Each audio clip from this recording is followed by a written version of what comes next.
Hello दोस्तों, तो आज हम बात कर रहे हैं बीएड में ट्रांसपेरेंसी फाइल की। ठीक है, जो आईसीटी के अंतर्गत आती है, जो ईपीसी तीन तीन या चार में जो तीन में होती है, तो ट्रांसपेरेंसी फाइल में कुछ हम बात कर रहे हैं।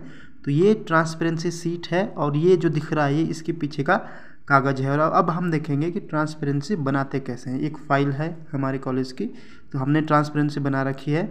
सबसे पहले हम अपने कॉलेज का इंट्रो देंगे। उसके बाद जो ट्रांसपेरेंसी जो सीट होती है उस पर मार्कर पेन से हम अपने टॉपिक को ड्रॉ करते हैं। ठीक है, और उस टॉपिक को उसका चित्र बनाएंगे। उसका एक स्पेसिफिक नाप होता है, अलग अलग टीचर्स अलग अलग नाप बताते हैं उसका।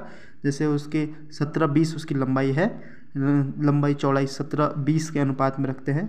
तो अलग अलग जगहों पे जहाँ पे ओएसडी प्रोजेक्टर जो होगा उसका जिस नाप का होगा उस नाप की होगी। तो इस प्रकार से ट्रांसपेरेंसी फाइल बनाई जाती है। ठीक है, सबसे पहले ट्रांसपेरेंसी सीट पे मार्कर पेन से आपका डायग्राम ड्रॉ करते हैं। जैसे ये साइंस के डायग्राम है साइंस के, तो उस प्रकार से डायग्राम ड्रॉ करेंगे। और उसके बाद जो ट्रांसपेरेंसी सीट के पीछे से जो पेज रखा जाता है जिससे वो क्लियरली विजिबल हो सके। ठीक है, तो आपको फाइल में दिख रहा होगा कि जिस प्रकार से पूरी फाइल बना रखी है। सबसे पहले ट्रांसपेरेंसी पे ड्रॉ करना है जो आप बना रहे हैं, जो भी आपके टॉपिक्स हैं। जैसे फिजिकल साइंस का है, हमने रिफ्लेक्शन दिखा रखा है, तो उसके पीछे जो उसका कागज़ लगाने से वो क्या होता है कि पूरा विजिबल हो जाता है। तो ट्रांसपेरेंसी फाइल कुछ इस प्रकार बनाई जाती है।